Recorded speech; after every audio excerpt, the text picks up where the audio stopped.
அனைவருக்கும் வணக்கம். தாவேகா என்டிஏ கூட்டணி கிட்டத்தட்ட உறுதியா இருக்கு. எத்தனை சீட்டுகள் தாவேகா கொடுக்க போறாங்க அப்படிங்கறத ஒரு பேச்சுவார்த்தை போயிட்டு இருக்கு. விஜய் தரப்புல இருந்து ஒரு குறிப்பிட்ட சீட்டுகள் கேட்கறாங்க, அவர்கள் நெகோசியேட் பண்றாங்க. இந்த டாக் தான் போயிட்டு இருக்கு. எப்போ தாவேகா என்டிஏ கூட கூட்டணி போறாங்கன்ற செய்தி வெளியாச்சோ அப்பதுல இருந்து பாத்தீங்கன்னா திமுக கூடாரம் உச்சகட்ட பயத்துல இருக்கு. என்ன அவர்கள் சொல்றாங்கன்னா, விஜய் பிஜேபி கூட போனாரு அப்படின்னா கண்டிப்பா விஜய்க்கு ஒரு பெரிய பிரச்சனை, ஆனா தமிழ்நாட்டுக்கு அதை விட பெரிய பிரச்சனை, அதனால போயிடாதீங்க விஜய் அப்படின்னு கெஞ்சுற அளவுக்கு கழக உடன்பிறப்புகள்லாம் வந்திருக்காங்க. இதோட பின்னணி என்னங்கிறத விரிவா பேசுவோம். கூடவே பாத்தீங்கன்னா ஜான் ஆரோக்கியசாமிக்கும் ஆதவர்ஜனாக்கும் நேரில் ஒரு பெரிய பஞ்சாயத்தே போயிட்டு இருக்கு. விஜய் கன்வின்ஸ் பண்றதுக்கு பவன் கல்யாண்ல இருந்து விஷால் ரெட்டின்ற வரைக்கும் நேஷனல் லெவலில் உள்ளவங்கலாம் உள்ள இறக்கி தான் பார்த்தீங்கன்னா இந்த கன்வின்ஸே பண்ணியிருக்காங்க. அப்படி திரைக்கு பின்னாடி என்ன நடந்துச்சு அப்படிங்கிறதையும் நம்ம விரிவாக இதில் பேசுவோம். அதிமுக பாஜக கூட்டணி உருவாவதற்கு முன்பே முதல்ல அதிமுக விஜய் அப்ரோச் பண்ணாங்க. நீங்க வாங்க இணைஞ்சு பயணிப்போம், நம்ம கூட்டணி வைப்போம்னு சொல்லிட்டு. அப்போ தாவேகா வச்ச டிமாண்ட் என்னன்னு பார்த்தீங்கன்னா, எங்களுக்கு சரிபாதி சீட்டு 50% நாங்க 50% நீங்க ஜெயிச்சிங்கன்னா 2.5 வருஷம் ஆட்சி பண்ணணும், நாங்க 2.5 வருஷம் ஆட்சி பண்ணோம் அப்படின்னு அந்த டேர்ம், இப்படி ஒரு டேர்ம் இது வரைக்கும் யாரும் விதிச்சது கிடையாது. ஆனா அப்படி ஒரு டிமாண்டை விஜய் தரப்புல வச்சாங்க. ஸோ அதனால தான் என்ன பண்ணாங்க எடப்பாடி அவர்கள், இல்லை இது நம்ம சரிப்பட்டு வராது தம்பி, நாங்கள் நீங்கள் எங்களுக்கு வேண்டான்னு சொல்லி என்ன பண்ணுற அப்படியே பிஜேபி கூட அதுக்கப்புறம் கூட்டணி வச்சாங்க. இது அந்த சமயத்திலே பார்த்தீங்கன்னா விஜயும் அதிமுகவும் அலைன்ஸாக இருந்தாங்கன்னா ஒரு பெரிய ப்ளஸாக இருந்திருக்கு. பலரும் யோசிச்சாங்க வித்தவுட் பிஜேபி அலைன்ஸ் நான் சொல்கிறேன். ஆனால் அதுக்கப்புறம் அதிமுகவும் பிஜேபி அலைன்ஸ் வச்சாங்க. அப்போ அந்த கூட்டணிக்கு பாமக உள்ள வர்றாங்க. அந்த கூட்டணியுமே பார்த்தீங்கன்னா கிட்டத்தட்ட ஒரு வலுவான கூட்டணியாக ஒரு பக்கம் உருவாயிட்டு இருக்கும் பொழுது தாவேகா திமுகல இருந்து நம்ம யாராச்சும் பிரித்து எடுத்துடலாம்னு சொல்லி விசிகாவுக்கு காங்கிரஸுக்கெல்லாம் பார்த்தீங்கன்னா அப்படியே கொக்கி போட்டு பார்த்தாங்க, யாருமே வரல.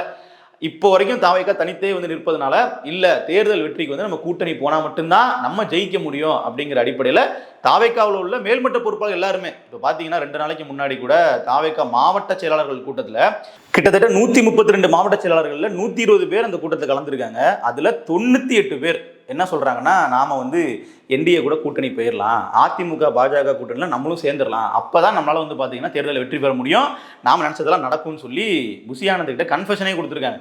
ஸோ அப்போ இப்படிலாம் கட்சியினுடைய மேலிடமும் இருக்கிறதுனாலையும் கூடவே பார்த்தீங்கன்னா ஆதவர்ஜனா, அருண் ஐஆர்எஸ் போன்ற எல்லாருமே என்ன பண்ணிட்டாங்க, நம்ம கூட்டணி போயிடலாம், அதிமுக பாஜக கூட்டணியில் நம்ம போயிடலான்ற முடிவுக்கு விஜய் கன்வின்ஸ் பண்ணியிருக்காங்க.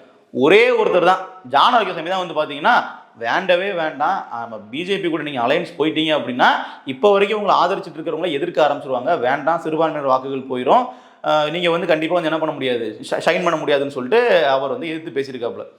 ஆரம்பத்தில் ஜான் ஆரோக்கியசாமியினுடைய பேச்சை கேட்ட விஜய் என்ன ஆச்சுன்னா, அப்படியே படிப்படியாக எத்தனை சீட்டுகள் நம்ம ஜெயிப்போம்னு சொல்லி ஜான் ஆரோக்கியசாமி கேட்கும்பொழுது, நீங்கள் முதலமைச்சர்லாம் ஆக முடியாது, ஒரு 20 விழுக்காடு வாக்குகள் வரைக்கும் நீங்கள் வாங்கலாம் அப்படிங்கிற மாதிரி ஓப்பனாக சொல்லியிருக்காப்புல.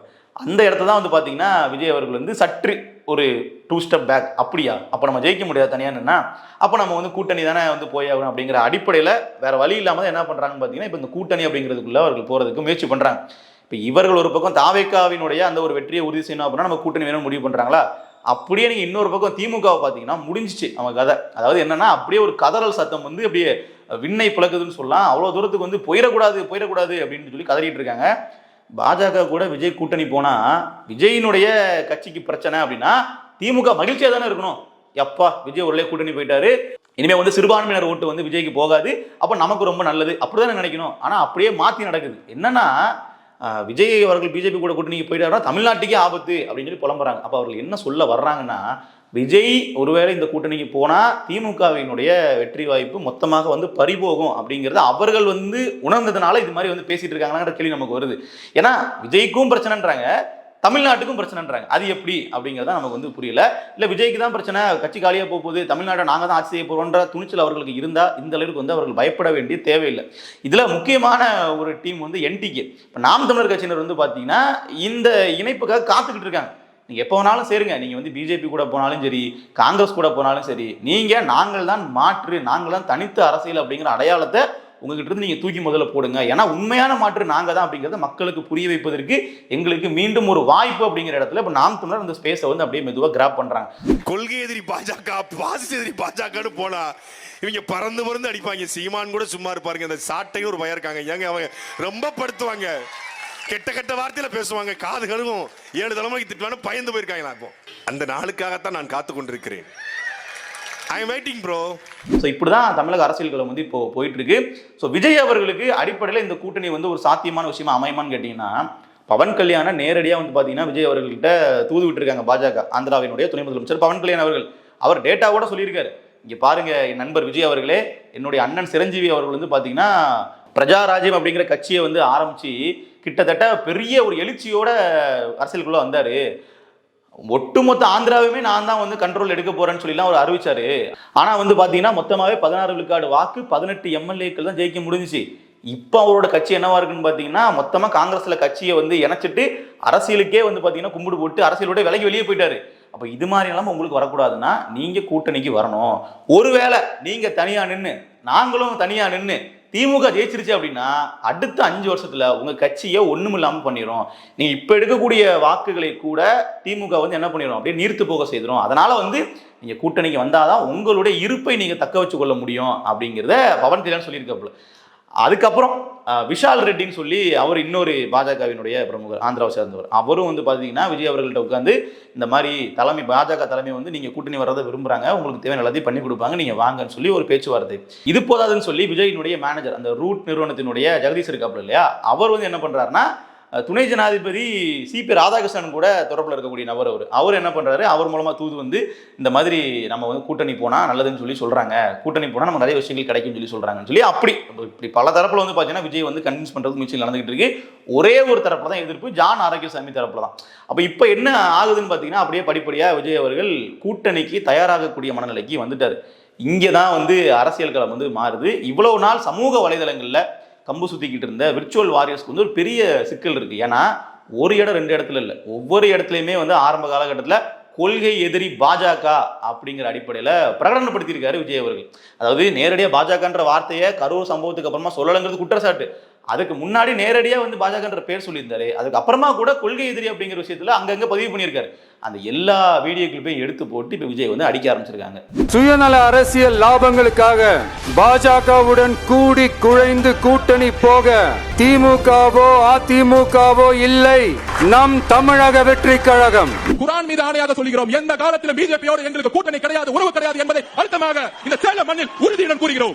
சரி, இதெல்லாம் ஒரு விஷயமாப்பா, மாத்தி பேசுறது என்ன, அரசியல் சகஜம் தானே அப்படின்னு நீங்க கேட்டீங்கன்னா அதெல்லாம் ஓகே தான். ஆனா விஜயினுடைய ஓட் பேங்க் அப்படிங்கிறது ஒண்ணு இருக்கு இல்லையா, அது வந்து இவ்வளவு நாள் வந்து பிஜேபி எதிர்ப்பு மனநிலையில் இருந்தவங்க டக்குன்னு வந்து அப்படியே மாறி போயிடுவாங்களா அப்படின்னா அதுல ஒரு சின்ன கண்டிப்பா ஒரு குழப்பம் வரும். அதில் மாற்றுக்கிறதே இல்லை. விஜய்க்கு ரசிகன் பண்ண எனக்கு இந்த அரசியல் கொள்கை இதெல்லாமே தெரியாது, எனக்கு நான் விஜய் எங்க சொல்றாரோ அங்க குத்துவேன் அப்படின்னு இருக்கிறவங்க வந்து பாத்தீங்கன்னா கண்டிப்பா ஓட்டு போடுவாங்க, தான் மாற்றுக்கிறது இல்லை. ஆனா விஜயை வச்சு வந்து பாத்தீங்கன்னா ஒரு சிறுபான்மையினர் வந்து ஒரு லாபி பண்ணிட்டு இருந்தாங்க. விஜயை வச்சு நம்ம திமுக ஒரு செக் வைக்கலாம், திமுகவினுடைய சிறுபான்மை வாக்குகளை பிரிச்சு நம்மகிட்ட எடுத்துட்டு போயிடலாம் அப்படிங்கிற மாதிரி ஒரு பிளான் வச்சிருந்தாங்க இல்லையா. இன்னும் சொல்ல போனா காங்கிரஸ்காரங்க வந்து இவ்வளவு நாள் விஜய் கூட போயிடலாம் தானே பிளான்ல இருந்தாங்க. காங்கிரஸ் தலைமை வந்து முடிவெடுத்து 3 சீட்டு அதிகமாக வாங்கிட்டு திமுக கூட போயிட்டாங்களே தவிர காங்கிரஸ் தொண்டர்கள் வந்து பாத்தீங்கன்னா இப்போ வரைக்கும் விஜய் மேல ஒரு சாஃப்ட் கார்னர் இருந்தாங்க. இதுக்கப்புறம் கூட்டணி போனாங்கன்னா அங்கேயுமே வந்து ஒரு பிரச்சனை தான் வரும். ஸோ அவர்களுடைய ஆதரவுமே வந்து விஜய்க்கு வந்து இதுக்கப்புறம் குறையும். ஸோ இப்படி ஒரு பக்கம் ஆதரவு குறையும், இன்னொரு பக்கம் வந்து வெற்றி வாய்ப்பு அதிகரிக்குங்கிற மாதிரி இடத்துல தான் தாவேக்காமையோட நிலைமை வந்து இப்போ இருக்கு. இப்போ இந்த இடத்துல அதிமுக தரப்புல இருந்து எவ்வளவு சீட்டு வந்து ஆஃபர் பண்றாங்க அப்படின்னு கேட்டீங்கன்னா அதிகபட்சம் முதல்ல 40 சீட்டு சொல்லியிருக்காங்க. 40 சீட்டுக்கு மேலே விஜய்க்கு கொடுக்க முடியாது. அப்போதான் வந்து எங்களுக்கு அதிமுகன்ற கட்சிக்கு வந்து சரியா இருக்கும் அப்படிங்கிறது எடப்பாடி அதிகபட்சமாக கொடுத்த ஆஃபர். விஜய் தரப்புல இருந்து கேட்ட சீட்டு என்னன்னா 90 சீட்டு, எங்களுக்கு 90 சீட்டு கொடுங்க, முதலமைச்சர் பதவி நீங்க கொடுங்க, நாங்க முதலமைச்சராக இருந்துக்கிறோம், ஏன்னா எங்களால தானே நீங்க வெற்றி பெறுறீங்க, அப்படி ஒருவேளை ஜெயிச்சிங்கன்னா சொல்றேன், அப்போ வந்து கண்டிப்பா எங்களுக்கு நீங்க முதலமைச்சர் பதவி கொடுக்கணும்னு சொல்லி அவர்கள் வந்து எப்படி கர்நாடகாவில் வந்து பிஜேபிக்கு முன்னாடி இதே மாதிரி பண்ணாங்களோ அந்த ஒரு பிளானை எங்களுக்கும் பண்ணி கொடுக்குன்னு சொல்லி விஜய் அவர்கள் கேட்கிறாரு. குமாரசாமி அவர்கள் வந்து பண்ணார் இல்லையா, எடியூரப்பா வச்சுட்டு அந்த மாதிரி கேட்கிறாரு. ஆனா இங்க என்ன நடக்குது அப்படின்னா 90 சீட்லாம் வாய்ப்பே இல்லை, 40லேருந்து அதிகபட்சம் 50 சீட்டு வாய்ப்பு இருந்தால் துணை முதலமைச்சர். இதுதான் அதிகபட்ச ஆஃபராக எடப்பாடி கிட்ட இருந்து வர்றது. ஏன்னா இப்போ என்டிஏ வந்து தேசிய அளவில் தலைமையாக இருந்தாலும் தமிழ்நாட்டினுடைய தலைமை அப்படிங்கிறது எடப்பாடி பழனிசாமி அவர்கள் தான், அதிமுக தான். அப்போ சீட்டு பங்கீடு எல்லாமே அவர்கள் சொல்றதா முடிவு. ஒட்டுமொத்தமாக பாஜக கூட்டணிக்கு, அதாவது எப்படின்னா இப்போ பாஜகவினுடைய அலைன்ஸ்ல தான் வந்து இப்போ யார் இருக்கா, டிடிவி இருக்காப்புல, பாஜகவினுடைய அலைன்ஸ்ல தான் வந்து பார்த்தீங்கன்னா ஏற்கனவே தனித்து 2024 போட்டிட்டு பல கட்சிகள் இருக்காங்க. அப்போ அவர்களுக்கெல்லாம் ஒன்னா சேர்த்து 54 சீட்டுகள் வந்து கொடுக்கறதா அதிமுக வந்து ஒத்துக்கிட்டு இருக்கு. எடப்பாடி அவர்கள் சொல்லியிருக்காரு. இது போக விஜய்க்கு நான் வந்து எவ்வளவு சீட்டு கொடுக்கணும் அப்படின்னு கணக்கு போடும்போது பாமக ஒரு 17 சீட்டு வாங்கிட்டு போயிடுவாங்க. அப்போ இங்கேயே கிட்டத்தட்ட வந்து பார்த்தீங்கன்னா ஒரு 70 சீட்டு கிட்ட நமக்கு அவங்களுக்கு போயிடுச்சு. அப்போ விஜய்க்கு அதிகபட்சமாக வந்து பார்த்தீங்கன்னா ஒரு 40 சீட்டு கிட்ட கொடுத்தாதான் நாங்கள் வந்து ஒரு 120 இடங்களுக்காக நாங்கள் நிற்க முடியும். அதற்கும் அதிகமாக விஜய்க்கு நம்ம கொடுத்தோம் அப்புறம் நாங்கள் ரொம்ப பின்னடைவுக்கு போக வேண்டியிருக்கும். அப்போ கண்டிப்பாக நாங்கள் வெற்றி பெற்றாலுமே எங்களுடைய தலைமையில் ஆட்சி அமைக்கிறது ஒரு பெரிய சிக்கல் வந்துடும் அப்படிங்கிறது எடப்பாடியினுடைய கணக்கு. சரியான கணக்கு தான் அது. ஏன்னா இப்போ விஜய் அவர்களுக்கு 50 சீட்டு கொடுத்தாலும் கூட ஒரு 110 சீட்டுகள் 100 சீட்டுகள் அதிமுக போட்டிடுதுன்னா அதுவே வந்து ஒரு பெரிய பின்னடைவு தான். நாளைக்கு இந்த கூட்டணி ஜெயிச்சாலுமே கூட்டணி ஆட்சி வேண்டும், அமைச்சரவையில் பங்கு வேண்டும்னு சொல்லி படாதபாடு படுத்திடுவாங்க இல்லையா? ஸோ அந்த மாதிரி ஒரு சிக்கலையும் யோசிக்க வேண்டிய தேவை இருக்கு. அதே நேரத்தில் விஜயை தனித்து நிற்க விட்டோம் அப்படின்னா திமுகவுடைய எதிர்ப்பு வாக்குகள்லாம் வந்து ஒரு 3 அணியா வந்து பிரியும். நாம் தமிழர்கிட்ட ஒரு அணி, விஜய்கிட்ட ஒரு அணி, எடப்பாடி அவர்கள்ட்ட ஒரு அணின்னு பிரியும் பொழுது கண்டிப்பாக வந்து திமுக வெற்றியை சுலபமாக்கிறோம் அப்படிங்கிற ஒரு பார்வையும் இருக்கு. ஸோ அவர்கள் தரப்புல அதிகபட்சமாக ஆஃபர் பண்றது 50 சீட்டுகள்.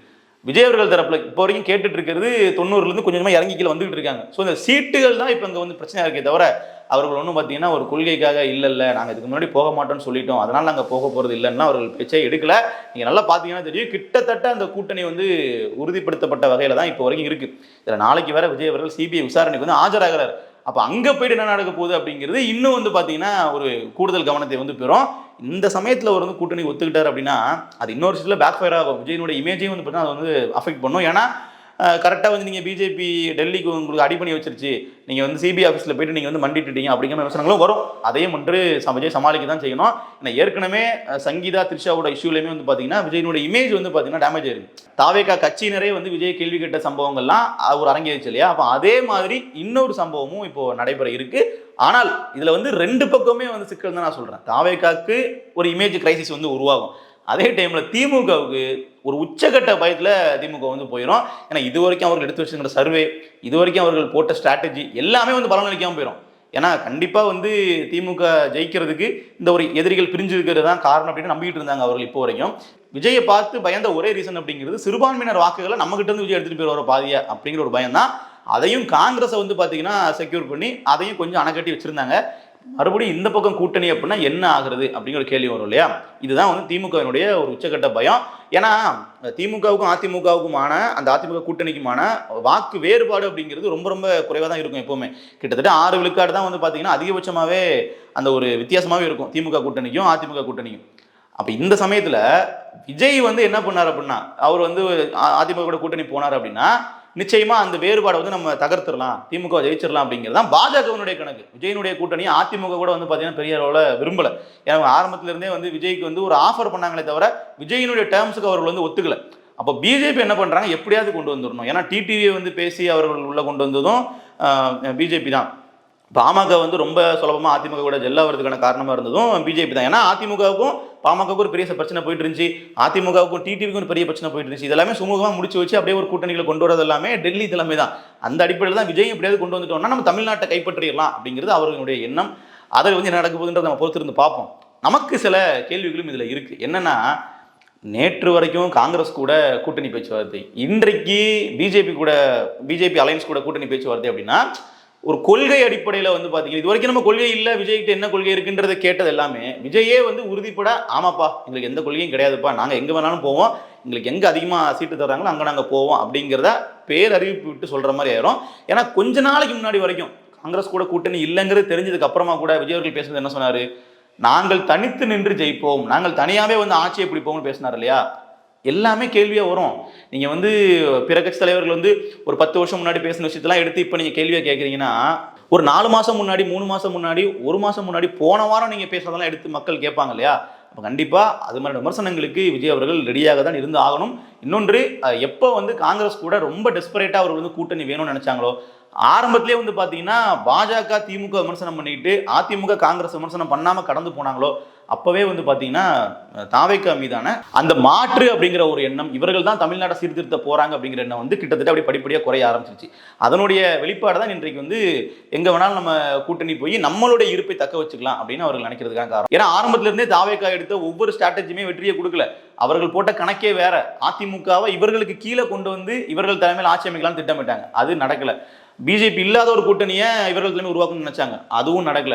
விசிக வந்துடும் நினைச்சாங்க, காங்கிரஸ் வந்துடும் நினைச்சாங்க, சின்ன சின்ன கட்சிகள்லாம் சேர்த்து இறச்சலாம் நினைச்சாங்க, நடக்கல. இதற்கு எல்லாத்துக்கும் முன்னாடி சீமான் அவர்களை அப்ரோச் பண்ணி நாம் தமிழர் கட்சியை வந்து பார்த்தீங்கன்னா தாவேகா கூட அப்படியே முயற்சி பண்ணி, அதாவது விஜய் அவர்களுக்கு அதிகப்படியான சீட்டு அவர் தலைமை, சீமான் அவர்கள் வந்து பார்த்தீங்கன்னா சில சீட்டுகள் ஒரு 30-40 சீட்டுகள் வாங்கிட்டு போட்டிடுவார்னு விஜய் அவர் கணக்கு போட்டார். அதுவும் நடக்கல. இப்படி எதுவுமே வந்து பாத்தீங்கன்னா அவர்கள் திட்டமிட்ட மாதிரி நடக்கல அப்படின்ன உடனே மற்றவர்கள்லாம் ஒரு திட்டம் சொல்லி இது மாதிரி நீங்க சேர்ந்துருங்க அப்படிங்கிற இடத்துக்கு விஜய் வந்து தள்ளுறாங்க. ஸோ பொறுத்திருந்து பார்ப்போம் என்ன நடக்குதுன்னு. 2026 சட்டமன்ற தேர்தல் களம் வந்து ரொம்ப வந்து பரபரப்பாக காணப்படுது. என்ன நடக்க போகுது அடுத்து அப்படிங்கிறதே வந்து பாத்தீங்கன்னா சஸ்பென்ஸாக தான் இருக்கு. தேர்தல் வந்து இன்னுமே அறிவிக்கல, இன்னும் சில நாட்கள்ல அதுவும் அறிவிக்கப்பட்டுரும். அதற்கு முன்னாடி இந்த கூட்டணி வந்து உறுதியாகுமா, தேர்தல் களம் வந்து 3 முனையா இருக்குமா 4 முனையா இருக்குமா அப்படிங்கிறத நம்ம பொறுத்திருந்து பார்ப்போம். நன்றி.